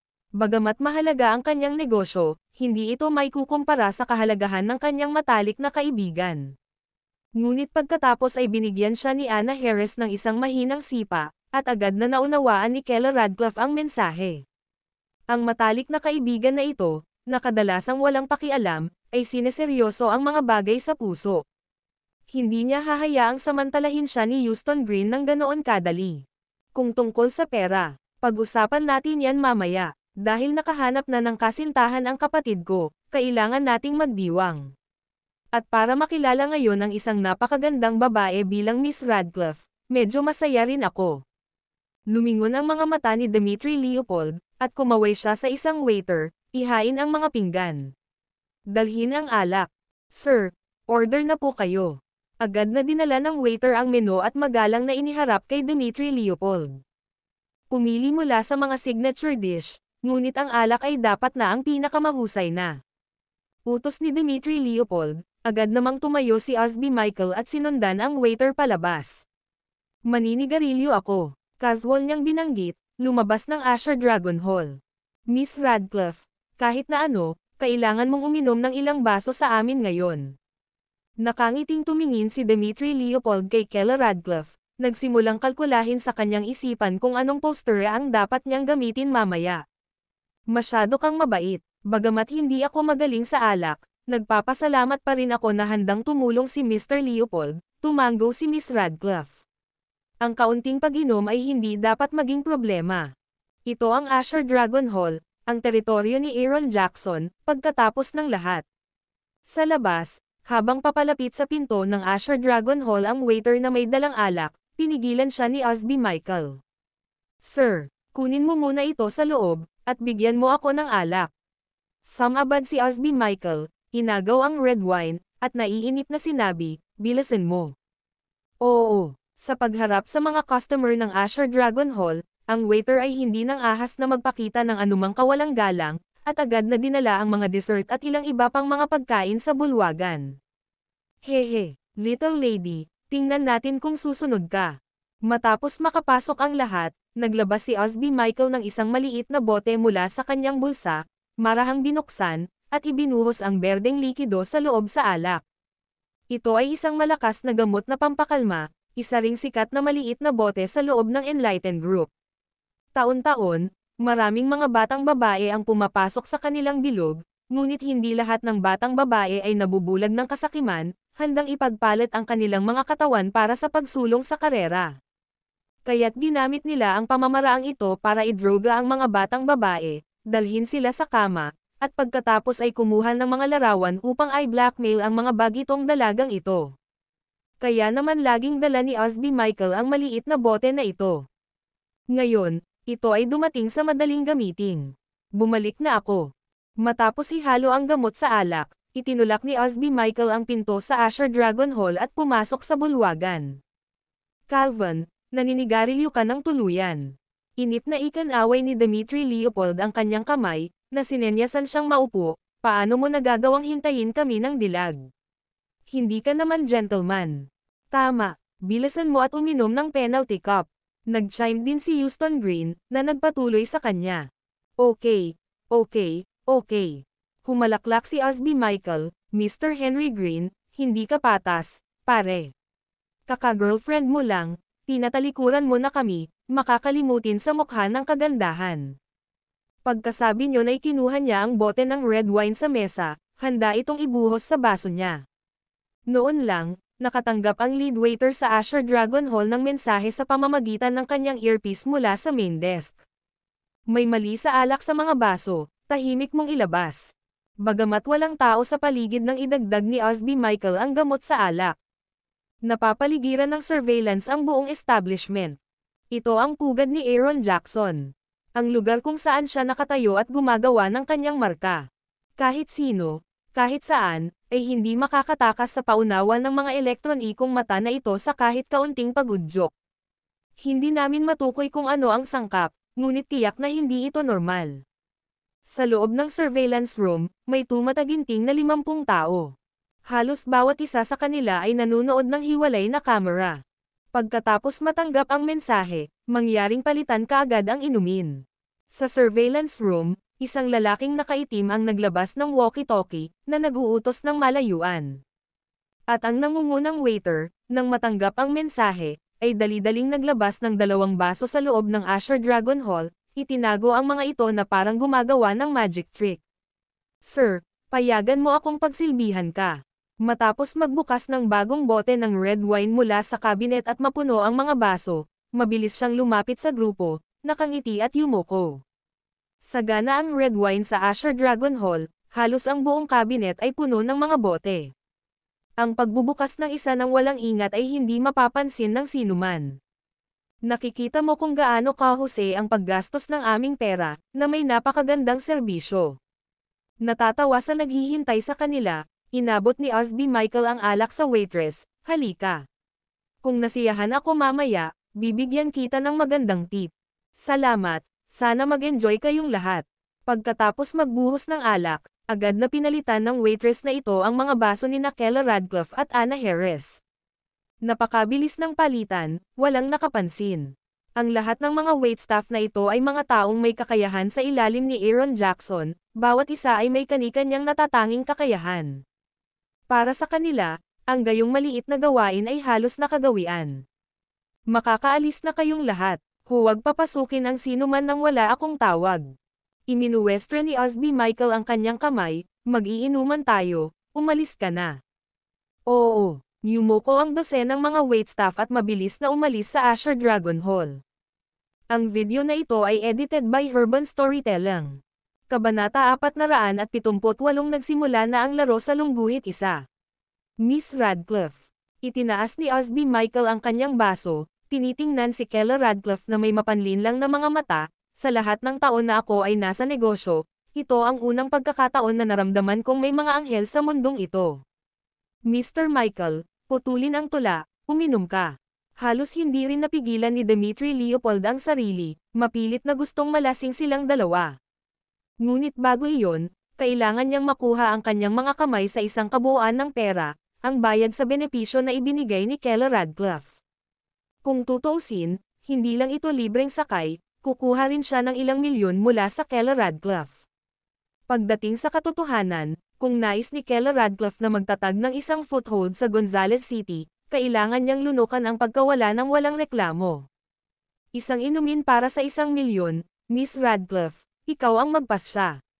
Binigyan kami ni Brancock ng 20 milyon, kung iinom ka ng 20 inumin, ang bagay na ito ay naayos na para sa araw na ito. Matapos sabihin ito ni Dmitry Leopold, mabilis na kumilos si Houston Green bilang mabuting tao, ang aking 7 milyon, ibinawas. Miss Radcliffe, kailangan mo lamang uminom ng 14 na inumin, at hindi mo na kailangang bayaran ang mga ito. Salamat. Tumawa si Anna Harris, na nagpapahayag ng kanyang pasasalamat sa Houston Green. Kaya ba talaga ng panahon na iyon ang makapagpabago ng isang tao? Itong kabataang ito na minsan ay namumuhay ng kahalayan bilang isang mag-aaral, ngayon na ba siya nagbukas ng bagong dahon? Kung gayon, magsisimula ako sa isang inumin, subukan natin ito. Itinaas ni Keller Radcliffe ang kanyang baso at nakangiti habang umiinom. Sinundan ito ni Anna Harris ng inumin, 2 milyon, binibilang din ang akin. Pumayag. Pinanood ng Houston Green ang 2 babae na umiinom mula sa kanilang mga baso ng may matinding pananabik. Ako ang namamahala ngayon, anuman ang inumin ni Anna Harris ay mahalaga din. Nagdaraya ka, Mr. Henry Green. Nakaramdam si Dmitry Leopold ng palihim na kasiyahan. Ang gamot ay napakalakas, halos magkakabisa sa loob ng 3 minuto. Huwag tayong magmadali sa mga inumin, iinuman natin ang round na ito mamaya. Ibinalik nilang 3 ang mga basong ibinaba nila. Ano ang ibig sabihin nito? Medyo natarante si Keller Radcliffe. Umiinom, bakit siya lang at si Anna Harris? Haha, Miss Radcliffe, may kailangan kang malaman. Ibinaba ni Dmitry Leopold ang kanyang harapan, malamig na sinabi, mayroong inumin, ito ay isang aphrodisiac. Ano ba? Ikaw. Namutla agad ang mukha ni Keller Radcliffe. Siya ay nakaset up. Dito, sa harapan ng 3 lalaki, mabilis niyang pinag-isipan kung paano makakatakas. Ngunit nakaharang na ang 3 lalaki sa daan patungo sa pintuan, walang pagkakataon kung pinilit niya ito. Houston Green, bastard ka. Mabilis ding napagtanto ni Anna Harris ang nangyayari at tumayo, sinampal ng malakas ang Houston Green. Umalis ka. Malakas na itinulak ni Houston Green, pinatumba si Anna Harris sa lupa. Bitch, noong kolehiyo ay hinabol kita ng husto, at hindi mo man lang sumulyap sa direksyon ko, at ngayon kailangan mong kumilos tulad ng isang aso, hayaan ang ating mga kapatid dito na magsaya sa iyo ng lubusan. Napahagalpak siya sa nakakatakot na tawa, isang malisyosong ngiti ang sumilay sa kanyang mukha. At tungkol kay Brancock, hindi man lang niya kami tinawagan, at tungkol kay Nando Brandon, pasensya na. Hindi ba siya ang numero 1 talento ng kumpanya, na hindi namin maabot? Tumayo din si Dmitry Leopold, dahan-daang tinanggal ang kanyang suit jacket, ikaw ang nagdala nito sa sarili mo. Ikaw, walang hiyang hamak ka. Inilabas ni Keller Radcliffe ang kanyang telepono, sinubukang tawagan si Julius Reed, ngunit itinumba ito ni Osby Michael sa lupa sa pamamagitan ng pag-swipe. Huwag kang mag-alala, aalagaan kita ng kaunti. He smirked lasciviously, also starting to unbutton his shirt. Bang! Bang! Bang! Nang mga sandaling iyon, may biglang kumatok sa pinto mula sa labas. Damn it! Sino yan? Ang gayong pagkagambala ay nagpagalit kay Osby Michael. Magandang gabi, sir, may customer sa labas na kailangang gumamit ng Asher Dragon Hall, mangyaring gawing available ang kwarto. Isang boses ng babae ang lumabas sa pinto. Sabihin mo sa kanila na magwala. Naiinip na nagmura si Osby Michael. Nang malapit na siya sa kanyang paraan, paano niya matitiis na maistorbo siya? Sir, sabi ng nasa labas, pag hindi mo sila nakita, magsisisi ka. Ang boses ng babae ay nagmula muli sa labas ng pinto. Sa pagkakataong iyon, hindi nakagawa ng ingay sina Kella Radcliffe at ang iba pa, dahil mahigpit na tinakpan ni na Houston Green at Dimitri Leopold ang kanilang mga bibig. I execute muna sila, at kapag ni-record namin ang video, hindi ako naniniwalang hindi siya magbabayad ng pera. Inilabas ni Dimitri Leopold ang kanyang telepono, inilipat ito sa video mode, mauna na kayong dalawa. Gusto kong mag-threesome sa dulo. May hindi tama, 3 minuto na ang lumipas, bakit wala man lang reaksyon mula sa kanila? Naramdaman ni Houston Green na may sira. Pagkatapos inumin ang likidong iyon, ang katawan ng isang tao ay kadalasang nagre-react sa loob ng 1 minuto o 2. Ngunit ni Kella Radcliffe o Anna Harris ay hindi mukhang medyo namula. Bang! Maya-maya lang, sinipa ang pinto ng Asher Dragon Hall. Sino ang nagpapasok sa iyo? Ihuhulog na sana ni Osby Michael ang kanyang pantalon nang biglang bumukas ang pinto na labis na ikinagulat niya. Naglakad siya, nagmumura, upang makita ang isang lalaki na nakatayo sa pintuan. Isang lalaki sa edad na 20s. Sino ka ba? Osby Michael rolled up ang kanyang manggas, agresibong pagtatanong. Kailangan ko itong pribadong kwarto. Walang pakialam na sabi ni Julius Reed. Matapos matanggap ang tawag, dali-dali siyang pumunta ng walang atrasan. As expected, may problema talaga. Nang makita si Kella Radcliffe sa sofa na nakatikip ang bibig, nagsimulang kumulo ang galit sa kanyang puso. Ang kwartong ito ay okupado ko na. Pinalaki siya ni Osby Michael, na tila sinusukat ang pagkakakilanlan ni Julius Reed. Kung nasaktan nila ang isang napakayaman na tagapagmana ng pangalawang henerasyon, maaari silang magkaproblema. Ngunit sa paghusga sa kanyang hitsura, si Julius Reed ay hindi nakatagpo tulad ng sinumang mayamang tagapagmana ng pangalawang henerasyon. Hindi siya nagsasalita ng mayabang, ni sinundan siya ng sinumang Alapiers. Inukupa mo ito bago ako dumating. Ngayong narito ako, kailangan mong isuko ito. Itinuro ni Julius Reed si Kella Radcliffe, bitiwan mo ang asawa ko. Walang kabuluhan ang pagpupumiglas ni Kella Radcliffe, hindi makapagbitaw ng salita na nakatikip ang bibig. Iyong asawa, namilog ang mga mata ni Dimitri Leopold, at saka siya humagalpak ng tawa, hindi naman siguro ikaw ang walang kwentang manugang na iyon, di ba? Ayon sa impormasyong nahukay ni Houston Green, ang asawa ni Kella Radcliffe ay isang live-in law at isang walang kwentang wimp doon. Asawa, pilit na pumiglas si Kella Radcliffe at malakas na tumawag. May luha sa kanyang mga mata, kung walang ibang paraan, mas gugustuhin niyang mamatay. Itong kwarto, ako na ang kukuha. Tumangala si Julius Reed kay Osby Michael, malamig na sinabi, sapat na ang lawak para ay latag ang iyong mga bangkay, di ba? Ang reverse scale ng dragon, hindi mahipo. Sa lahat ng iba pang bagay, si Julius Reed ay maaaring manatiling makatwiran, kahit nahiwalay sa makamundong mga gawain. Ngunit hindi pagdating sa Kella Radcliffe. Walang ibinigay na quarter. Yung nanghipo, namatay. Anak, ang lakas ng loob mo. Ngayon, hahayaan ka ni Lolo na manatili at bantayan ang iyong asawa. Sklik. May, mata ko. Hindi pa natapos ni Osby Michael ang kanyang pangungusap nang siya ay tumayo na nanginginig, sumisigaw sa kinatatayuan. At ang mga daliri ni Julius Reed ay bumulusok sa kanyang mga mata. Unti-unting umagos ang dugo sa mukha ni Osby Michael habang nanginginig, hindi nangangahas na gumalaw kahit 1 pulgada. Ang iyong mga mata, wala nang silbi sa iyo. Isang malabong ngiti ang lumitaw sa mga labi ni Julius Reed, pagkatapos ay sinimulan niyang ihalo ang kanyang mga daliri sa eye sockets ni Osby Michael. Mamamatay na ako, iligtas mo ako. Ang paghingi ng tulong ni Osby Michael ay nakakasakit sa puso, at sa kabila ng kanyang mga hiyaw ng paghihirap, siya ay nakatayong natulala ng hindi nangangahas na kumilos. Huwag masyadong mabilis mamatay, nagsisimula pa lang ang laro. Bahagyang tumawa si Julius Reed, pagkatapos ay biglang hinayla ang kanyang mga daliri. Ang video na ito ay edited by Urban Storytelling. Kabanata 479, Hipag sa Lungguhit 1. Whoosh! Kumalabog ang pinto ng Asher Dragon Hall. Ang tunog ng pagsara ng pinto ay parang death knell ng Grim Reaper. Kinilig silang tatlo sa takot. Si Osby Michael ay naging ganap na bulag, magpakailanman ay hindi na muling makakita ng liwanag.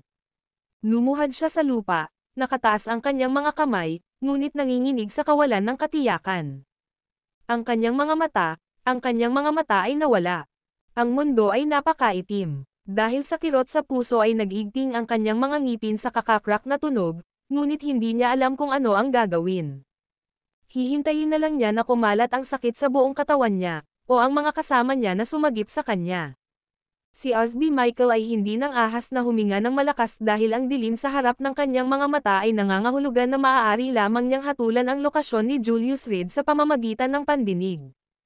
Ikaw, anong gagawin mo? Nakita ang katakot na estado ni Osby Michael, Houston Green at Dmitry Leopold ay lubos na natakot. Gaya nga ng kasabihan, kahit ang mga demonyo ay natatakot sa mas asama. Ang isang tulad ni Julius Reed, na dumukit ng mga mata sa sandaling pumasok siya, ay isang demonyo.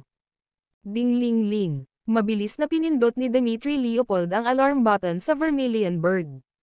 Mula sa sandaling pinindot ang pindutan, darating ang seguridad sa silid sa loob ng 10 segundo. Lalo na sa isang prestihiyosong lugar tulad ng Asher Dragon Hall, ang serbisyo ay mas mabilis at mas mahusay. Anak, tapos ka na. Ito ang ari-arian ni Aaron Jackson sa Gonzales City. Ang pag-atake sa isang tao sa kanyang Asher Dragon Hall ay nangangahulugang naghihintay ka ng kamatayan. Matapos makumpirma na ang alarma ay na-activate, sina Dmitry Leopold at Houston Green ay nakahinga ng maluwag, at ang kanilang mga tensyon na nerbiyos ay nagsimulang mag-relax. Kahit na ang hari ng langit mismo ay dumating ngayon, hindi kanya mailigtas. Dahan-daang lumapit sa kanila si Julius Reed at nakangiting sinabi, "Huwag maniwala sa akin. Maaari mong subukan." Honey. Sinamantala ang sandali ng takot kay Dmitry Leopold, mabilis na kumawala sina Anna Harris at Kella Radcliffe mula sa sofa at pumunta sa likuran ni Julius Reed. Parehong nanginginig, may mga luhang umaagos sa kanilang mga mukha. Mga kawawa, ano ang problema ng gamot na ito? Si Dmitry Leopold, nang makitang maayos sina Kella Radcliffe at Anna Harris, ay gustong tanungin si Osby Michael, ngunit pagkatapos ay nakita niya si Osby Michael na nakaluhod, na may sariwang dugo na malayang dumadaloy sa kanyang harapan. Napabuntong hininga si Dmitry Leopold, nakaramdam ng kirot sa kanyang anit. Hindi niya akalain na magiging kakilakilabot ang tinaguriang good-for-nothing son-in-law na ito. Siya ay walang awa. Bata, kung alam mo kung ano ang makakabuti para sa iyo, hihinto ka na, at hindi na namin itutuloy ang bagay na ito.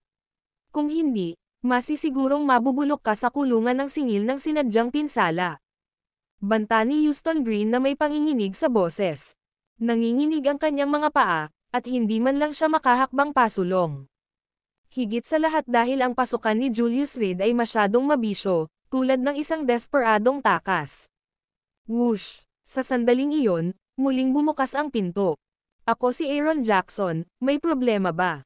Ayon sa mga patakaran, kapag pinindot ang alarm ng Asher Dragon, White Tiger, Vermilion Bird, o Black Tortoise Hall, personal na darating si Aaron Jackson hanggat nasa Vermilion Bird siya. Pagkatapos ng lahat, ang pinakapinagmamahala ang mga customer ay nasa loob. Mr. Jackson. Nang makita si Aaron Jackson, nagpakita si Dmitry Leopold ng masayang ekspresyon. Malamig siyang tumingin kay Julius Reed at nagbanta, "Tapos ka na." Dahil ang pinakamakapangyarihang tao sa Gonzales City at ang may-ari ng Vermilion Bird ay personal na namagitan, na sinundan ng isang grupo ng mga empleyado, paano makakaalis ng buhay ang kalunos-lunos na manugang na ito? "Mr. Jackson, Mr. Jackson, iligtas mo ako." Nanginginig si Osby Michael at tumawag mula sa lupa. Wala siyang makita at mahuhusgahan lamang ang lokasyon ni Aaron Jackson sa pamamagitan ng pagdinig. Bilang isang broker na nag-aayos ng mga konsyerto, dapat na maunawaan ng isa ang lokal na dynamics ng kapangyarihan upang matiyak na maayos ang lahat. Mahalagang makakuha ng pabor sa mga lokal na makapangyarihang influencer upang matiyak na ang isang serye ng mga aktibidad sa entertainment ay maaaring magpatuloy ng normal. Para naman kay Aaron Jackson, si Dmitry Leopold ay talagang naroon na dati. Pagkatapos mag-alok ng masaganang regalo at pagbisita, napagtanto niya kung gaano karangyang Vermilion Bird. Ito ang dahilan kung bakit pinili niya ang lugar na ito para makipagkita kay Keller Radcliffe at sa iba pa kung tutuusin, hindi naman siya ang magbabayad sa huli. Para bulyawan ang babaeng ito minsan, bakit hindi mo samantalahin ang pagkakataon? Ngunit hindi pinansin ni Aaron Jackson si Osby Michael na humihingi ng tulong sa kanyang paanan. Mr. Jackson, sinaktan ng lalaking ito ang kapatid ko. Dapat mo siyang parusahan ng malupit. Malakas na sigaw ni Dmitry Leopold. Ako ay isang panauhin, at hindi lamang anumang bisita, ngunit isa mula sa pinakamataas na antas ng pribadong silid. Ang lalaking nauna sa akin ay nakapasok sa ari-arian ni Aaron Jackson at nasugatan ang isa sa aking mga kaibigan. Kahit anong tingin mo dito, makakatanggap siya ng matinding parusa. Malinaw na wala siyang pakialam kay Aaron Jackson. Hey. Tumingin si Julius Reed kay Dmitry Leopold at bahagyang ngumiti, mukhang hindi ka pa rin nawawalan ng pag-asa. Naglakas loob ka pa ring magsalita ng mahigpit kapag ang kamatayan ay malapit na sa iyo. Nagdudulot ng gulo sa ari-arian ni Aaron Jackson, kung ito ay lumabas, paano makikita ng mga tao sa labas si Aaron Jackson? Ito ang iginagalang na Asher Dragon Hall. Malakas na banta ni Dmitry Leopold. Sa pahayag na iyon, direktang kinuha niya si Aaron Jackson na hostage. Kung hindi nila maparusahan ng husto si Julius Reed, kapag lumabas na silang tatlo at nagkalat ng kwento, tiyak na masisira ang reputasyon ng Copper Sparrow Terrace at Aaron Jackson. Sa oras na iyon, anong uri ng tao ang hindi mangangahas na gumawa ng gulo sa Copper Sparrow Terrace, at saan tayo iiwan ito? Saan kaya mapupunta ang mukha ni Aaron Jackson? Tapos tatanungin mo siya kung maglakas loob siyang pamahalaan ako. Itinuro ni Julius Reed ang sarili at iminuwestre sa likuran niya si Aaron Jackson, sabihin mo sa kanya. Naglakas loob kang banta si Aaron Jackson, nagalit ka ba? Hindi ako taga Gonzales City, pero alam ko ang reputasyon ni Aaron Jackson. Kahit sino pa ang pumunta sa Gonzales City, kailangan nilang maging low profile. Para masaktan si Aaron Jackson ay iisa lang ang daan patungo sa kamatayan. Nag-chime din si Houston Green, iniisip na sa pamamagitan ng pag-flatter kay Aaron Jackson ay masisiguro nilang magkikita si Julius Reed na walang lugar para ilibing ang kanyang katawan. Iligtas mo muna ako, hindi ako aabot. Gumapang si Osby Michael sa paanan ni Aaron Jackson, muling nagmamakaawa. Ang dalawang iyon ay walang pinsala, ni isang pinsala sa kanila. Ngunit ang kanyang sariling mga mata ay nabulag na, at siya ay nawawalan ng maraming dugo. Kung hindi siya dadalhin sa ospital para gamutin, malamang na nasa panganib siyang mawalan ng buhay, at maging ang impeksyon sa sugat ay maaaring nakamamatay. Magwala, whoosh, si Aaron Jackson ay pinalayas, na nagpabagsak kay Osby Michael sa lupa. Ang aksyon na ito ay ganap na naguguluhan kina Dmitry Leopold at Houston Green. Guest sila. Bakit ganito ang pakikitungo ni Aaron Jackson sa mga bisita niya? Mr. Jackson, maling tao ang nakuha mo. Ang nakasakit sa atin ay hindi ang nakaluhod, kapatid natin siya, itong binata dito na gustong saktan tayo. Nag-aalalang paliwanag ni Dmitry Leopold. Sa sandaling ito, ayaw niyang tumawag ng pulis. Ang pagtawag sa pulis ay magreresulta lamang sa kailangang magbayad ni Julius Reed ng pera. Ngunit sa pamamagitan ni Aaron Jackson, maaari nilang bayaran si Julius Reed ng mas mabigat na presyo. Boss, dirdiretsong naglakad si Aaron Jackson kay Julius Reed at yumuko. Boss, napatulala si Dmitry Leopold. Tinawag mo siya. Nanginginig na itinuro ni Houston Green si Julius Reed. Ito ay dapat na isang walang kwentang manugang, tama. Paano kaya na ginawa niyang i-boss, ang pinakamaimpluwensyang tao sa Gonzales City? Wala ka ng kinalaman dito, siguraduhin mo lang na binabantayan ng maayos ang pinto, at alagaan mong mabuti ang hipag mo. Walang imak na nagsalita si Julius Reed. Naiintindihan mo, boss. Tumanggo si Aaron Jackson, lumapit kay Keller Radcliffe, at sinabing may lubos na paggalang, Sister-in-law, please come with me. Napatulala si Dmitry Leopold. Hipag. Hinaras niya ang hipag ni Aaron Jackson. Ito ang Copper Sparrow Terrace. Sarili ni Aaron Jackson. Nagkamali ako. Pumalakpak. Mariing lumuhad si Dmitry Leopold sa lupa. Hanggat maaari siyang umalis ng buhay, maraming paraan para makapaghiganti siya. Sa pag-alala sa kahabag-habag na kalagayan ni Osby Michael, sa anumang pagkakataon ay hindi niya nais na maulit ang trahedyang iyon. Nagkamali din ako. Nanghina ang mga paa ni Houston Green, at pinagpapawisan siya sa takot. Nang tumingin sa kanilang dalawa, nahihilo sa lupa, hinayla ni Julius Reed ang isang upuan at umupo sa harap nila. Mga Ginoo, maglalaro ba tayo? Ang video na ito ay edited by Urban Storytelling. Kabanata 480, Halika sino, mamatay sino sa lungguhit isa. Markang Paywa. Anong klaseng laro? Bilang mga ahente, nakita na nina Dimitri Leopold at Houston Green ang lahat. Sa mga koneksyon sa buong bansa, kilala nila ang maraming mayayamang individual at boss. Ang pera at kapangyarihan ay nangangahulugan na kaunti lamang ang hindi nila kayang hawakan. Ngunit ngayon, nakatagpo sila ng isang taong hindi nilalaro ng mga patakaran. Higit sa lahat, tinawag talaga ng pinakamatigas na boss sa Gonzales City ang binatang ito sa harap nila na, boss. At ang kanyang saloobin ay napakagalang. Lalo na ang isang salitang, hipag, na lubos na nagparamdam sa tatlo na para silang nahulog sa impyerno. Ang mainit na Asher Dragon Hall ay naging malamig at nakakapanghina ng buto sa sandaling iyon.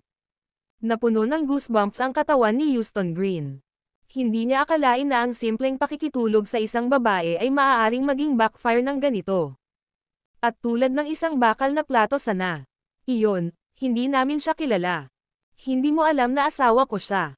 Umupo si Julius Reed sa kanyang upuan, malayang naka-cross legs, ngunit sa oras na pumasok ako, alam mo na.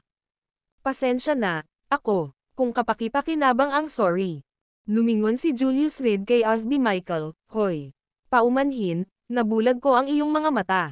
Pagkatapos magsalita, tumingin siya sa Houston Green, kung talagang kapaki-pakinabang ito, sasabihin ko ito ng maaga, paumanhin.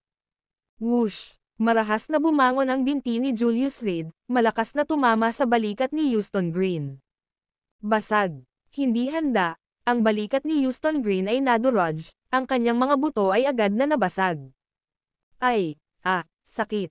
Nanginginig na hinawakan ng kabilang kamay niya ang braso niya, nakakunot noo ang mukha habang nakaluhod sa lupa, hingal na hingal. His. At ang kanyang orihinal na mamula-mula na kutis ay naging nakamamatay na mapatlas sa sandaling iyon. Boss, nakikiusap ako. Alam kong nagkamali ako. Nang makitang pinahirapan ang kanyang dalawang kasama, tuluyang natarante si Dimitri Leopold.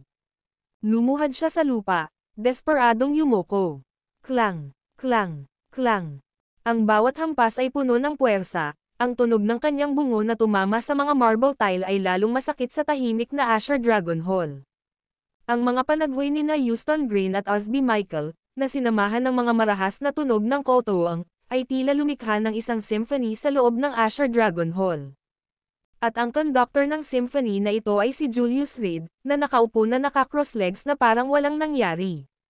Bagamat akala niya ay nakita na niya ang lahat at hindi na siya madaling maantig ng anumang emosyon, kabilang ang galit.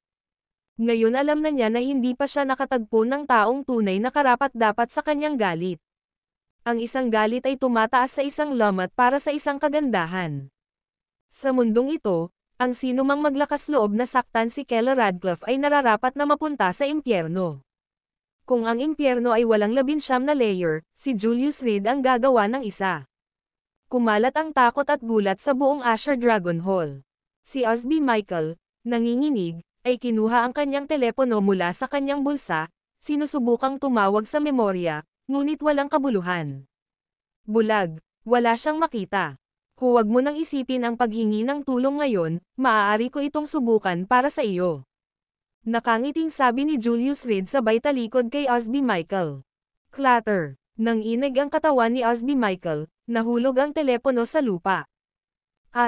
Alam kong mali ako. Hindi na ako mangangahas muli, nakikiusap ako, iligtas mo ang aking buhay. Gagawin ko ang anumang hilingin mo. Nawalan ng huling pag-asa. Tuluyang bumagsak si Osby Michael sa lupa, may halong luha na umaagos mula sa kanyang mga mata. Kapag ang takot ay umabot sa isang tiyak na antas, ang mga tao ay makakalimutan ang sakit. Malapit nang hindi na maramdaman ni Osby Michael ang paghihirap sa kanyang mga mata, ang tanging naiisip niya ay kung paano mabuhay. Markang paywa. Bago sila dumating, tiningnan nila ang profile ni Aaron Jackson. Sa industriya ng Gonzales City, ang pagsisikap na umalis ay halos imposible. Ang sabihing kayang takpan ng isang kamay ang langit gamit ang isang kamay ay hindi pagmamalabas. Binibigyan kita ngayon ng pagkakataon. Tumingin si Julius Reed kay Dmitry Leopold, tawagan ang pinakamay kakayahang tao na kilala mo, maaari kang gumawa ng maraming tawag, ngunit mayroon ka lamang 3 minuto. Sandaling natigilan si Dmitry Leopold, hindi sigurado kung seryoso o nagbibiro si Julius Reed. Magsisimula na ang timer. Napatingin si Julius Reed sa kanyang relo, malamig ang boses nito. Ang huling pagkakataon. Kahit na may kaunting pag-asa, si Dmitry Leopold ay ayaw sumuko. Hindi ko na kayang mag-alala tungkol dyan ngayon. Ang isang malakas na kalooban upang mabuhay ay nagudyok sa kanya na kunin ang kanyang telepono nang may nanginginig na mga kamay at buksan ang listahan ng kontak. Sa mga oras na ito, patuloy na lumilipad ang mga mata niya kay Julius Reed gamit ang peripheral vision niya, pero parang wala talagang balak si Reed na pigilan siya. General Whittaker, nakulong ako sa Asher Dragon Hall ng Copper Peacock Pavilion. Nanganganib ang buhay ko, mangyaring mabilis na iligtas ako. Nag-aalalang sabi ni Dmitry Leopold na hindi mapigil ang nanginginig ang kamay niyang nakahawak sa telepono. Si General Whittaker ay isang high-level executive ng Enlightened Group at siya rin ang direktang boss ng 3 sa kanila.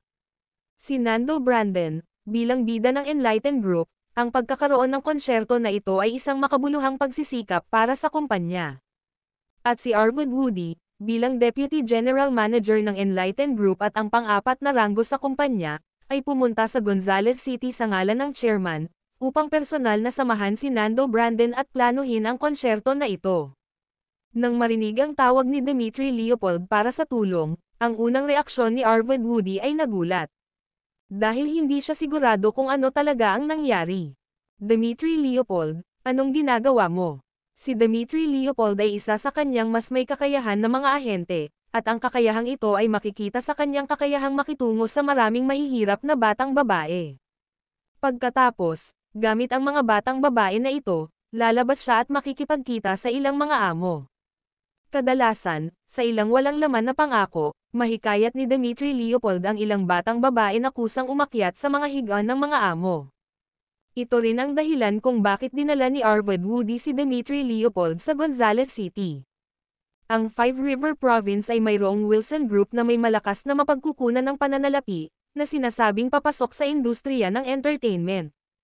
Ang biyahe ni Arwood Woody ay hindi lamang para paghandaan ang concert ni Nando Brandon kundi pati na rin ang misyon ng pakikipagtulungan sa Wilson Group sa Gonzales City. Bukod dito, pagkarating niya rito, nalaman niyang may nabuong alyansa sa negosyo sa Gonzales City. Anyway, ito ay isang lokal na malaking boss, at ayon sa karaniwang kasanayan, kailangan nilang magtatag ng isang relasyon. Kung hindi, ang konsyerto ay mahirap pangasiwaan. Ngayon, iniisip niya kung bakit nawawala ang 3 sa kanyang mga ahente, at ngayon ay tumatawag si Dmitry Leopold para sa tulong. Anong kaguluhan ang maaaring lumitaw sa Gonzales City? General Whittaker, kami ay nakakulong dito, Osby Michael. Ang mga mata ni Osby Michael ay dinukit. Sabi ni Dmitry Leopold, bakas sa boses niya ang panik dahil sa pagkabigla. General Whittaker, iligtas mo kami, hindi kami aabot. Sigaw ni Houston Green sa gilid. Siya, isang may sapat na gulang, ay brutal na nabasag ang kanyang balikat, at ngayon ay tumulo ang kanyang mga luha habang siya ay nakahiga sa sakit, ang kanyang ilong. Halos mawala na siya ng kontrol sa pantog at bituka dahil sa pumipintig na sakit mula sa sirang buto. Ngunit pinipigilan pa rin siya ng pagnanais na mabuhay. Hintayin mo ako. Ang Asher Dragon Hall ng Copper Peacock Pavilion, tama. Papunta na ako. Bakas din sa boses ni Arwood Woody ang pag-aalala. General Whittaker, tapos na ang oras. Napatingin si Julius Reed sa kanyang relo at naghatid ng isang mabangis na sipa. Nasipa at nabali ang kanang palso ni Dmitry Leopold, na nagbuga ng nakakadurog na sigaw. At ang telepono ay nahulog sa lupa na may kasamang kalat. Anong nangyayari? Dmitry Leopold, ayos ka lang ba? Sino ang napakatapang, na maglalakas loob na makipagkamay sa isang tao mula sa aking enlightened group? Galit na boses ni Arwood Woody ang nagmula sa telepono. Bibigyan kita ng babala, kung sino ang dumating, mamamatay. Lumapit si Julius Reed sa telepono at tinadyakan ng mariin ang paa.